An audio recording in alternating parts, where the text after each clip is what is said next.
Monetary hegemony is an economic and political concept in which a single state has decisive influence over the functions of the international monetary system. A monetary hegemon would need accessibility to international credits, foreign exchange markets, the management of balance of payments problems in which the hegemon operates under no balance of payments constraint, the direct power to enforce a unit of account in which economic calculations are made in the world economy. The term monetary hegemony appeared in Michael Hudson's Super-Imperialism, describing not only an asymmetrical relationship that the US dollar has to the global economy, but the structures of this hegemonic edifice that Hudson felt supported it, namely the International Monetary Fund and the World Bank. The US dollar continues to underpin the world economy and is the key currency for medium of international exchange, unit of account, and unit of storage and, despite arguments to the contrary, is not in a state of hegemonic decline. The international monetary system has borne witness to two monetary hegemons, Britain and the United States. British monetary hegemony. Great Britain rose to the status of monetary hegemon in 1871 with widespread adoption of the gold standard. During the gold standard of the late 19th century, Britain became the greatest exporter of financial capital. Its capital city, London, also became centre of the world gold, money, and financial markets. This was a major reason for states adopting the gold standard. In order for Paris, Berlin, and other financial centers to attract the lucrative financial business from London, it was necessary to emulate Britain's gold standard, for it reduced transaction costs, represented creditworthiness, and sound financial policy from government. The City of London was the leading supplier of both short-term and long-term credit, which was channeled abroad. Its extensive financial facilities provided cheap credit, which enhanced the strength of the pound through deepening its use for international payments. According to Walter, during the decades of 1870 to 1913, sterling bills and short-term credits financed perhaps 60% of world trade. Britain's foreign investment cultivated foreign economies for the use of sterling. In 1850, Britain's net overseas assets grew from 7% of the stock of net national wealth to 14% in 1870, and to around 32% in 1913. The world had never before seen one nation committing so much of its national income and savings to foreign investment. Britain's foreign lending practices possessed two technical aspects that gave greater credence to the prominence of sterling as a unit of storage and medium of exchange. First, British loans to foreigners were made in sterling, which allowed the borrowing country to service the debt more conveniently with its sterling reserves, and second, Britain's use of written instructions to pay or bill exchanges were drawn in London to finance international trade. More importantly, its unrivaled ability to run current account deficits through the issuance of its unquestioned currency and its discount rate endowed Britain with a special privilege. The effects of the discount rate had a controlling influence on Britain's balance of payments regardless of what other central banks were doing. When other central banks engaged in a tug-of-war over international capital flows, the Bank of England could tug the hardest. In this regard, British monetary hegemony was seldom threatened by crises of convertibility, for its gold reserves were insulated by the discount rate and all foreign rates followed the British rate. The prominence of London's credit drains led Keynes to write that the sway of London on credit conditions throughout the world was so predominant that the Bank of England could almost have claimed to be the conductor of the international orchestra. Carl Polanyi, in his renowned work The Great Transformation, states, Pax Britannica held its sway sometimes by the ominous poise of heavy ships, cannon, but more frequently it prevailed by the timely pull of a thread in the international monetary network. Britain's position waned due to interstate competition, insufficient domestic investment, and World War I. Despite its economic weaknesses, British political sway continued after World War I. which led to the gold exchange standard created under the Genoa Conference of 1922. This system failed, however, not only due to Britain's incapability, but to the growing decentralization of the international monetary system, with the rise of New York and Paris as financial centers that resulted in the collapse of the gold exchange standard in 1931. The gold exchange standard of the interwar period, as Kindleberger cogently stated,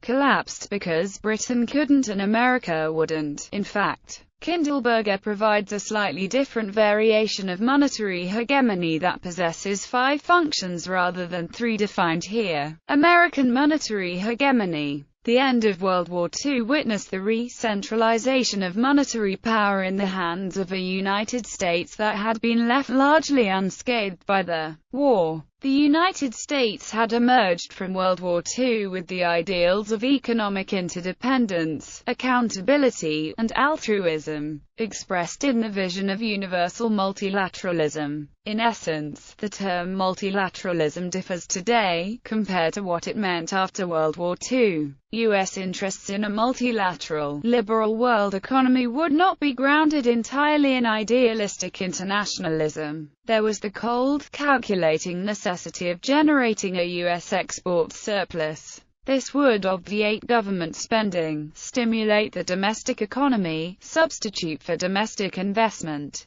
and avert reorganization for certain industries in the economy that were overbuilt during the war effort.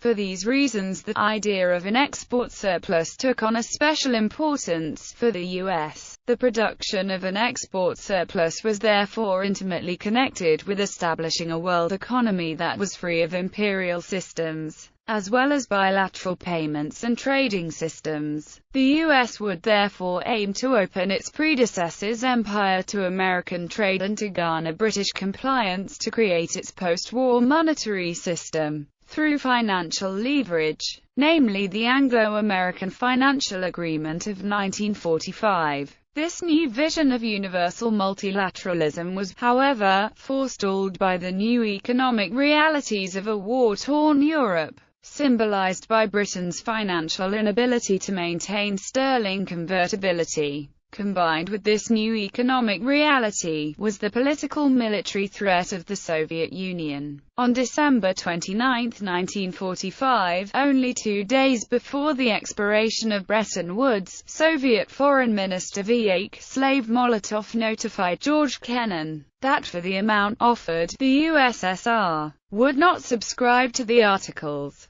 2 months later, in February 1946, Kennan sent his famous telegram to Washington, which inquired into why the Soviet Union had not ratified the Bretton Woods Agreement. The telegram would later be regarded as the beginning of U.S. Cold War policy. The U.S. thus altered its vision from universal multilateralism to regional multilateralism, which it would promote in Europe through the Marshall Plan, the European Recovery Programme, and the European Payments Union. With the dissolution of the EPU came the prospect of a real multilateral world as the Bretton Woods monetary system came into effect in 1958. The same year marked the beginning of a permanent U.S. balance of payments deficits. Throughout the 1960s, the Bretton Woods system had permitted the U.S. to finance approximately 70% of its cumulative balance of payments deficits via dual processes of gold demonetization and liability financing.